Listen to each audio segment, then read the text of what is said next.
At 5:17 local time, a radar repeater inside the Combat Information Center gives a single pulse, then locks steady. A new surface contact appears on bearing 089, moving at 26 knots and closing fast. No distress signal, no bridge-to-bridge call, just a hard steel silhouette gaining speed across open water toward a United States carrier strike group operating lawfully in international waters. On the flag bridge of USS Gerald R. Ford, the sea looks almost too calm. Light swell, clear visibility. Flight operations moving overhead as usual, but below deck routine ends in an instant. Confirmed CPA, closest point of approach, less than 4 nautical miles and tightening. The return sharpens on SPY radar. Long-range optics begin to define the shape. Angular superstructure, compact displacement, forward main gun. Intelligence cross-checks light up. The profile is consistent with an Admiral Gorshkov-class frigate. Estimated export value, around $16 million. Tiny next to a nuclear carrier, yes. But small does not mean unimportant. Condition 3. Set the watch. No raised voices, no panic, just a shift in posture. Across the formation, escort ships begin adjusting their geometry almost invisibly. 5 degrees here, 2 degrees there. Nothing dramatic, nothing meant for public display. Just cold mathematics closing around a developing vector. 5:19. The Russian frigate adds speed, 28 knots. White water thickens at the bow. The wake runs straight and deliberate. No sign of malfunction. This is no accident. This is intentional. Inside CIC, electronic warfare teams switch to passive monitoring. The AN/SLQ-32 suite starts capturing emissions. Russian surface search radar sweeps widen, then narrow. Power output rises slightly. They are painting the formation. Not a final lock, not yet. But the search pattern is clearly centered on the carrier's bearing. On the flight deck, an FA-18E Super Hornet sits ready, armed, fueled, waiting. Catapult crews move without hesitation. 5:22. CPA drops to 3.2 nautical miles. At combined speed, that distance disappears quickly. Launch asset. Steam bursts. The Super Hornet is hurled forward and climbs into the humid morning air. No active weapons radar. No aggressive ascent. Just altitude, position, and eyes on target. At 2,000 feet, the pilot banks left and descends toward the frigate's projected path. Cameras go live. Infrared tracking is engaged. Every visible movement on the Russian ship is recorded, time-stamped, archived. 5:24. The frigate's forward gun slews a few degrees to starboard. A small motion, but impossible to miss through magnified optics. Aboard Ford, no launch cells open. Close-in defense mounts stay neutral. Nothing dramatic appears topside. Power is being expressed through discipline. CPA falls below 2.5 nautical miles. USS Thomas Hudner, one of the escorts, increases speed and slides laterally into position. She is not charging in. She is not posturing. She is simply placing steel between the carrier's flank and the Russian bow, without broadcasting intent. Formation discipline takes the place of escalation. 5:26. The Super Hornet makes a controlled lateral pass across the frigate's projected track at 500 feet above the sea. No flares, no afterburner, just distance, precision, and unmistakable presence. Russian Federation naval vessel. This is United States Navy aircraft operating in international airspace. You are conducting an unsafe approach toward a U.S. carrier strike group. Recommend immediate course correction. Silence. 10 seconds. 15. Then the frigate accelerates again. 30 knots. Inside CIC, the tension tightens, but the room stays measured. CPA, 2.1 nautical miles. At that range, avoidance calculations begin to carry serious consequences. The Russian radar beam narrows again. Still not a confirmed fire control tone, but the focus is unmistakable. 5:28. Hudner completes her interposing move. To continue its direct approach, the frigate would now have to thread between 2 U.S. warships. The risk rises instantly for both sides. Then, through magnified optics, a subtle change appears on the Russian deck, a slight helm correction. The wake pattern shifts. Speed begins to fall, 30 knots becomes 24, then 22. Contact altering 2 degrees to port. 2 degrees is not withdrawal, but it is the first crack in a straight line intercept. 5:31.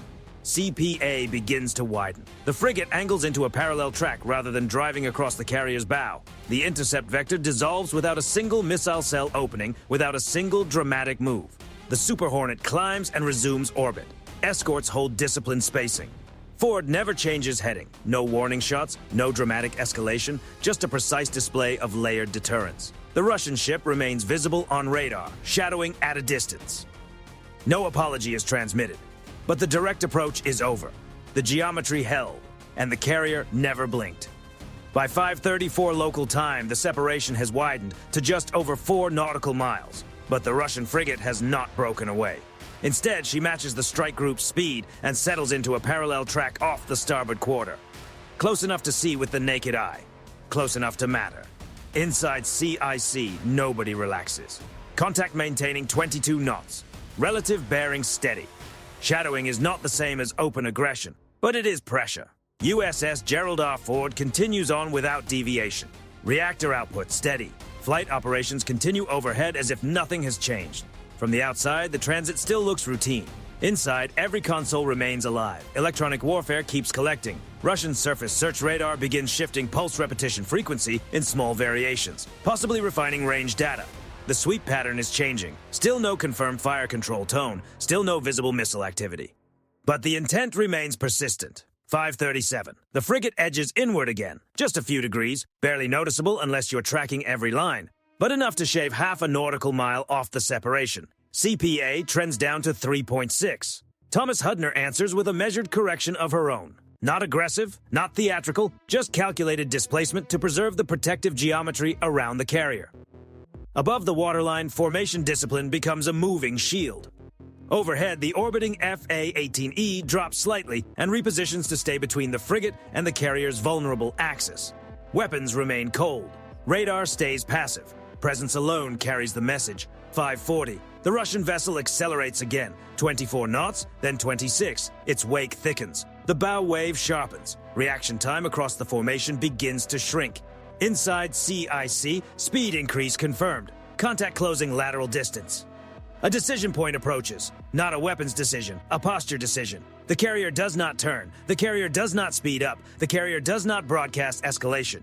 In this moment, power is measured in steadiness. 5:42. Russian radar emissions narrow further. The beam is now focused enough to suggest targeting refinement, though still below the threshold of a confirmed lock. Electronic warfare operators tag the waveform for signature analysis. Frequency drift recorded. Pulse width catalogued. Intelligence collection continues in real time. If the situation worsens, this data will matter. 5:44. The Super Hornet tightens its orbit, descending to 400 feet and crossing just ahead of the Russian bow, close enough for bridge crews to see each other clearly. No flares, no afterburner, no visible attempt to posture, just a controlled American jet holding space with unmistakable intent. Russian naval vessel, you are maneuvering unsafely in proximity to U.S. forces. Recommend immediate course correction. Still no reply. Movement increases on the Russian deck. Several sailors can be seen near the forward gun mount. No loading activity is visible, no missile preparation is observed. The line between signaling and escalation remains razor thin. 5:46. CPA, now 3.1 nautical miles. Not immediately dangerous, but narrowing. Hudner advances half a nautical mile forward, creating a staggered alignment that forces the frigate to choose, widen the track or compress itself between two U.S. hulls. Geometry replaces rhetoric. 5:48. The Russian frigate reduces speed. 26 knots becomes 21. Its bow angle shifts 2 degrees outward. Not a retreat, but no longer pressing inward. Inside CIC, there is no celebration, only confirmation. Contact speed decreasing, CPA stabilizing. The carrier strike group holds course, steady and deliberate. No ship breaks formation, no radio traffic rises beyond what is necessary. 5:50. The Russian radar sweep broadens again, losing the earlier tight focus and returning to standard surface search behavior. Electronic warfare notes the change. They widened beam, no targeting pattern. The pressure point has passed. The frigate continues in parallel, now offset by roughly 5 nautical miles. Near enough to observe, too far to intimidate. The Super Hornet climbs back to 1,500 feet and resumes a wider orbit. Mission posture remains unchanged. 5:53. CPA widens to 4.8. The tension that filled CIC minutes earlier does not disappear. It simply settles into vigilance. The Russian ship is still there, but the acceleration cycle has ended. No collision danger, no missile cells opened, no radar crossed the final red line. The move was pressure. The answer was geometry and restraint. In open water, strength is not always defined by who turns hardest or surges fastest. Sometimes it belongs to the side that holds steady while the other side tests the edge. The Russian frigate remains visible on the horizon, but the intercept phase is over, and the carrier has not yielded a single degree. 6:02 local time. The frigate still rides off the starboard quarter, holding a disciplined parallel track. Distance steady, speed matched, radar emissions normalized. From the outside, the scene now looks routine. Inside the strike group, no one mistakes it for routine. Warships do not accelerate directly toward a U.S. aircraft carrier by accident. They calculate it. The vessel identified earlier as consistent with an Admiral Gorshkov-class configuration is not Russia's largest surface combatant. It is not a cruiser. It is not a capital ship. It is a message platform, compact, modern, and in some configurations, valued at around $16 million for export. Affordable enough to risk in close proximity, advanced enough to carry credible sensors and strike potential. In naval signaling, size comes second. Position is everything. 605. Electronic warfare continues its passive collection. Russian radar waveform signatures are now cataloged under controlled approach conditions. Pulse repetition intervals, beam stability during speed changes, emission behavior during narrowing sweeps. These are not minor technical notes. They are fingerprints. Every close approach at sea is also a transfer of information, whether either side admits it or not. Above, the orbiting FA-18E maintains altitude separation, no aggressive posture, no missile rails activated. Below, USS Gerald R. Ford continues her steady transit without deviation. That steadiness is not passive, it is doctrine. Russian naval behavior in contested waters has long relied on calibrated proximity. Move close enough to create friction, but not so close that the other side has clear justification to act. Approach, compress, observe the reaction. Withdraw before the threshold is crossed. The goal is rarely collision. The goal is measurement. 609. Inside CIC, analysts replay the first acceleration sequence, from 22 knots to 30 in under 3 minutes. Gun mount rotation visible, but unmanned. Radar beam narrowing, but stopping short of confirmed fire control lock. It was a probe, carefully shaped, deliberately limited, and closely watched from the first second to the last. And through the entire test, the carrier strike group answered the same way every time. Not with panic, not with spectacle, but with calm precision, disciplined geometry, and absolute control. The approach was forceful, but still carefully unfinished. If the frigate had shifted into single-target track mode, the Aegis systems on the escorts would have read that as hostile intent automatically. That line was never crossed. 612. USS Thomas Hudner holds offset geometry 5 nautical miles ahead, slightly abeam, enough to complicate any renewed intercept path. The Russian frigate does not try again because by now the point has already been made. When a warship surges toward a carrier and triggers airborne response, radar collection and formation adjustments, it creates a visible moment. It announces presence. It shows a willingness to accept risk, and it guarantees that every second will be documented. 6:15. No public statement has been released, no flags have been raised, no sirens have sounded. But the exchange has already been preserved across multiple systems: surface radar, airborne optics, infrared tracking, and electronic signature logs. Every emission the frigate produced during the approach is now stored and searchable. That matters later. Waveform recognition reduces uncertainty. Reaction time gets shorter. Strategic signaling always works both ways. Russia showed it was willing to come close. The United States showed layered restraint. No one opened fire. Both sides still learned a great deal. 6:18. The frigate drifts another half nautical mile outward. Speed holds at 19 knots. Radar sweep wide, unfocused. The pressure phase is over, but the intent is obvious in hindsight. This was not random navigation. It was a controlled test of reaction discipline. Would the carrier alter course? Would the escorts escalate too early? Would the aircraft switch to aggressive radar posture? None of that happened. The carrier never turned. The escorts never broadcast aggression. The aircraft never locked. The geometry held. 6:21. On the surface, it looks almost anticlimactic. 2 warships moving in proximity. But the real meaning is hidden in what did not happen. No collision, no warning shot, no missile activation. That absence is not weakness. It is control. In open water, the side that forces escalation usually gives up narrative advantage. The side that holds its posture keeps the upper hand.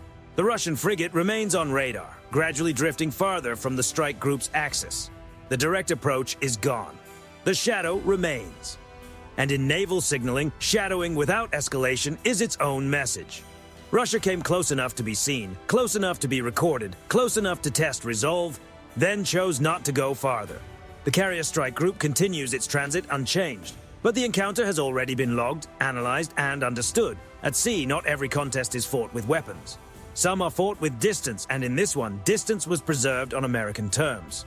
6:24 local time. The sea is calm again. The Russian frigate holds a parallel course at range, no longer compressing the geometry. Radar emissions steady, speed stable.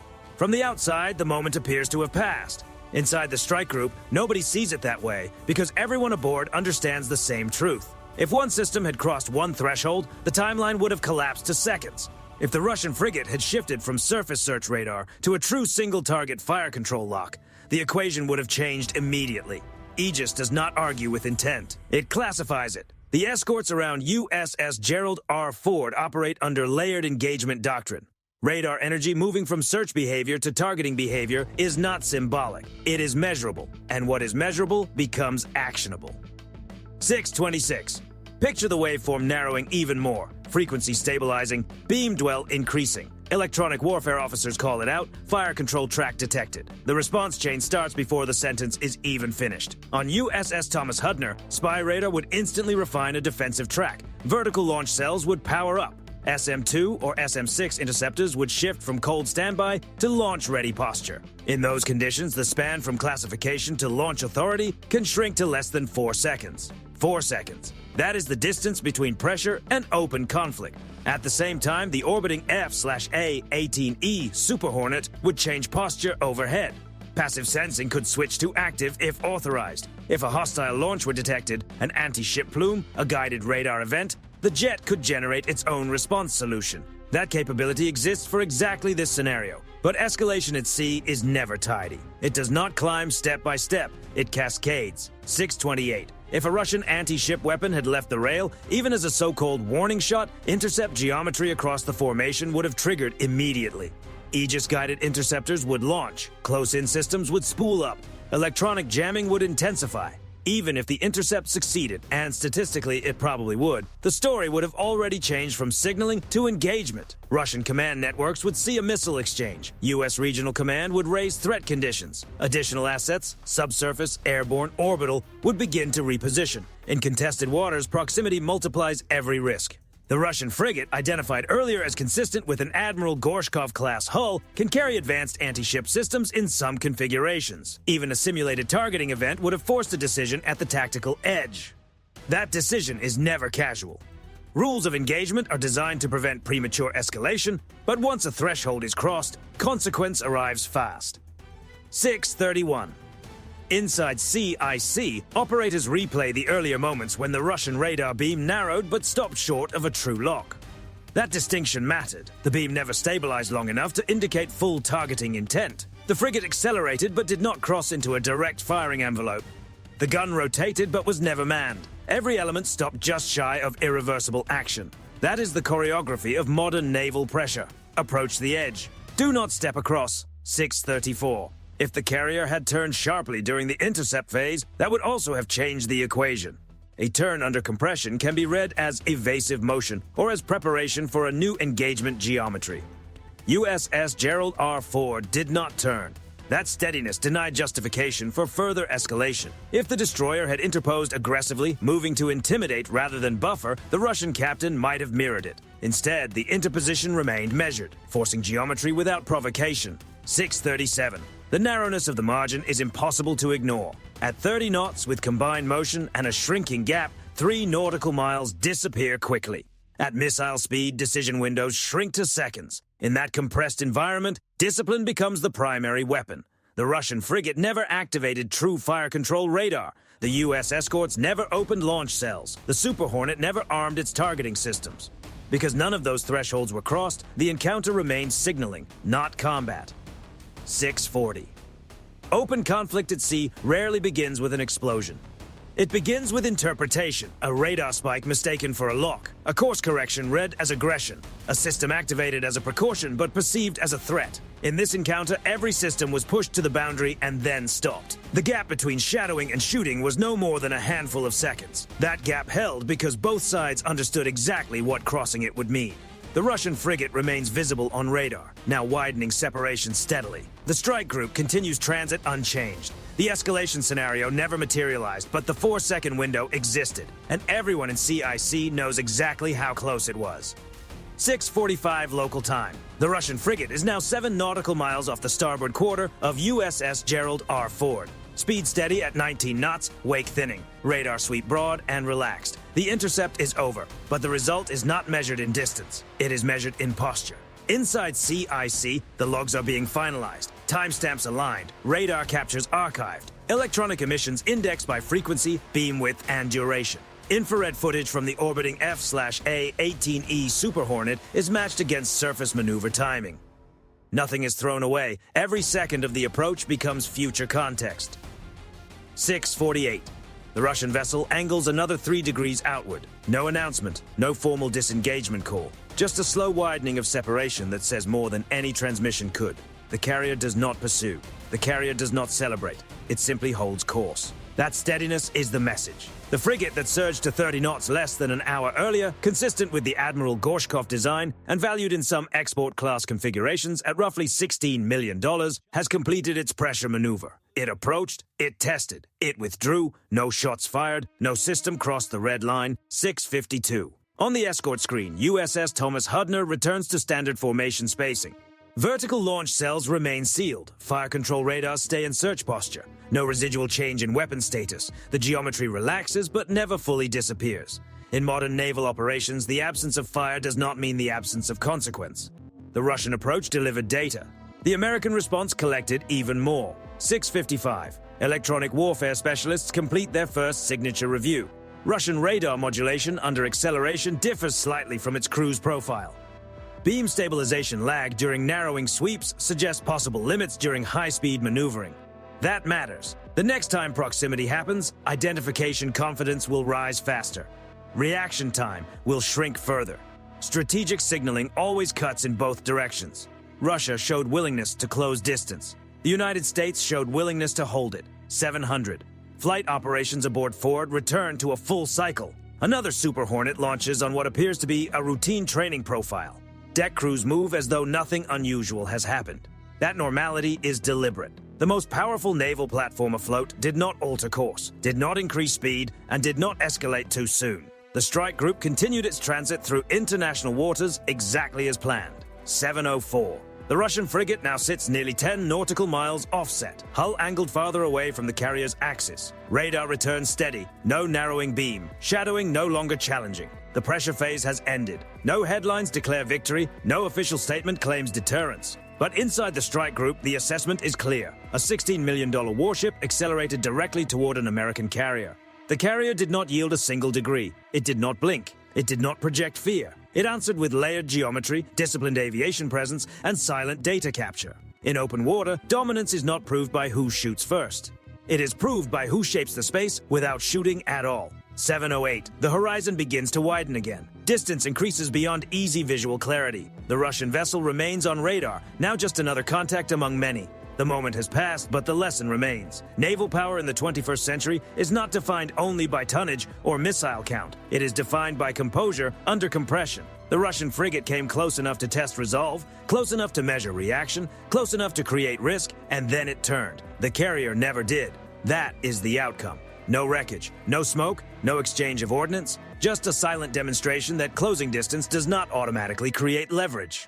The strike group continues across open water. And somewhere beyond the horizon, a Russian captain is likely writing the same event into his own report.